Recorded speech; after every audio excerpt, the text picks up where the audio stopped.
जय श्री सीताराम। आप लोग का स्वागत है मेरे चैनल पे। मैं आपके लिए रामचरितमानस का पाठ कर रही हूँ। जहाँ से मैंने छोड़ा था मैं वहीं से आपके लिए शुरुआत कर रही हूँ। पाठ कुछ इस प्रकार है। दोहा।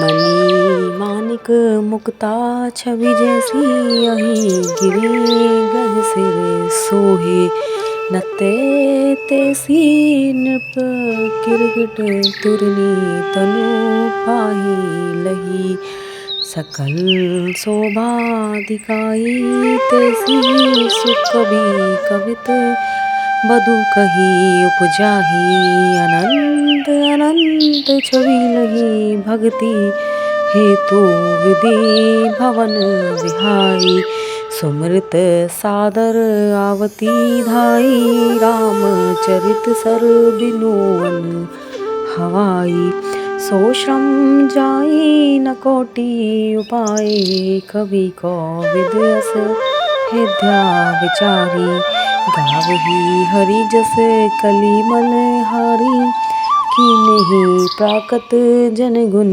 गाना सिर धुनि गिरा लगत पछिताना हृदय सिंधु मीत सिप समाना स्वाति शारदा कहीं सुजाना जो वर्षाई वरवानी विचारू होई कवित मुक्ता मानी चारू।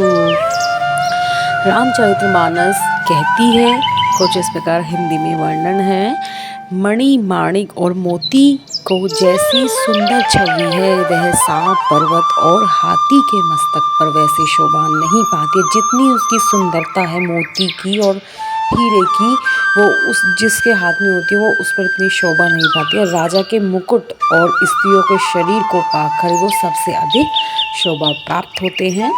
इस तरह बुद्धिमान लोग कहते हैं कि शो कवि कविता भी उत्पन्न और कहीं होती है और शोभा अनंत कहीं पाती है। और जहाँ उसका विचार प्रचार था उसमें कथित आदर्श का ग्रहण और अनुसार होता है। कवि के स्मरण करते ही उसकी भक्ति के कारण सरस्वती जी ब्रह्मलोक को छोड़कर दौड़ी चली आती है।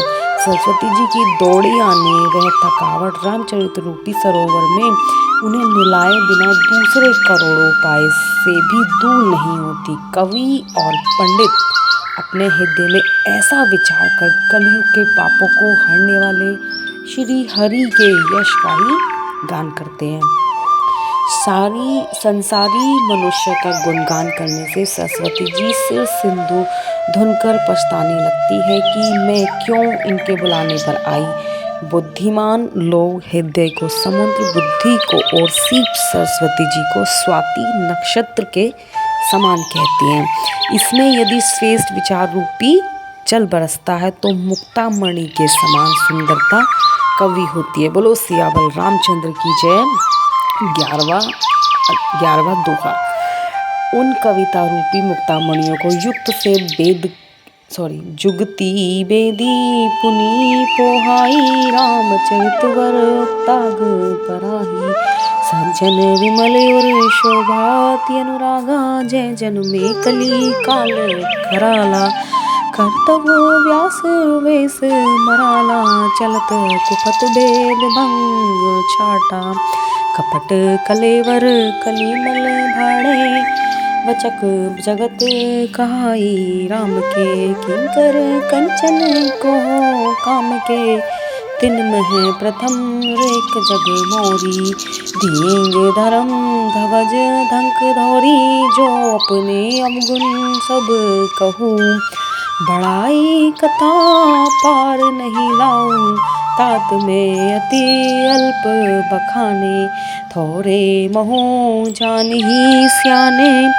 समुझी विविध विधि विनती मोरी काऊ न कथा सुनी देही खोरी एतहु पर करही जय शंका मोही ते अधिक ते जड़ मति रंका कभी न होए नाही चतुर खवाओ मीत अनिरूप राम गुण गाओ कहे रघुपति के चरित अपारा कहे मीत मोरी निरंतर संसारा जय ही मारुत गिरि मिरूड़ाही, काहू तूल के ही लेखे माही, समुझत अमित राम प्रभुताई, करत कथा मन अति कदराई।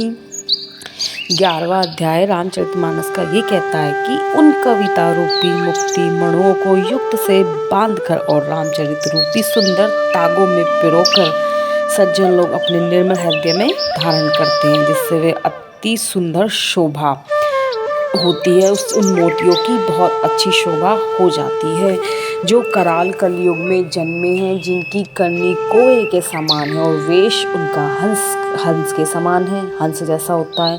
वेद मार्ग को छोड़कर कुमार्ग पे चलते हैं, जो कपटी की मूर्ति और कलयुग के पापों के भांडे हैं, जो श्री रामचंद्र जी के भक्त कहलाकर लोगों को ठगते हैं, जो धन लोभ क्रोध और काम के गुलाम होते हैं, वो धींगा धींगी करने वाले धंधवजी झूठे मक्कार और कपट के धंधों का भोग ढोने वाले होते हैं। संसार ऐसे लोगों में सबसे पहले मेरी गिनती है। यदि मैं अपने सब अवगुणों को कहने लगूं तो कथा बहुत बढ़ जाएगी और पार नहीं पाऊंगा, इसलिए मैं बहुत कम अवगुणों का वर्णन किया है। बुद्धिमान लोग थोड़ी ही बात से समझ लेंगे। मेरे अनेकों प्रकार की विनती को समझकर कोई भी इस कथा को सुनकर दोष नहीं देगा। इतने पर भी जो शंका करेगा वो मुझसे भी अधिक मूर्ख होगा, बुद्धि में वो सबसे बड़ा कंगाल होगा। मैं ना तो कवि हूँ ना चतुर कहलाता हूँ, अपनी बुद्धि के अनुसार श्री रामचंद्र जी के गुण को गाता हूँ। कहा तो श्री रघुनाथ जी के अपार चरित्र, कहा संसार में आसक्त मेरी बुद्धि है। जिस हवा से समरू जैसे पहाड़ उड़ जाते हैं, कहिए तो उसके सामने रुई किस गिनती में है। श्री रामचंद्र जी की असीम प्रभुता को समझकर कथा रचने में मेरे मन बहुत हिचकिचाता है। बोलो सियावर रामचंद्र की जय, मेरे प्रभु रामचंद्र की जय। 12वां दोहा, और मैं इसी पे विश्राम कर दूंगी। थोड़ा पढ़ती हूँ। सादर शेष महेश विधि आगम निगम पुराण नीति नेति कही, शाशोभन करही निरंतन गान। सरस्वती जी, शेष जी, शिव जी, ब्रह्मा जी, शास्त्र वेद और पुराण ये सब नेति नेति कहकर पार नहीं पाकर ऐसा नहीं है, ऐसा नहीं कहते हुए सदा जिनका गुणगान किया करते हैं। बोलो सियावर रामचंद्र की जय, मेरे प्रभु रामचंद्र की जय। मैं यहीं पे विश्राम लेती हूँ, थोड़ा समय कम है तो आपके लिए इतनी सी कथा का पाठ किया है मैंने। मैं आपके लिए कल एक और कथा पाठ फिर से वहीं से शुरू करूँगी, तो आप प्लीज़ पूरा पाठ जरूर सुनिए और राम राम जरूर लिखिए कमेंट बॉक्स में। और सभी को मेरा नमस्कार, राम राम, जय सीताराम। बोलो रामचंद्र की जय, मेरे प्रभु रामचंद्र की जय।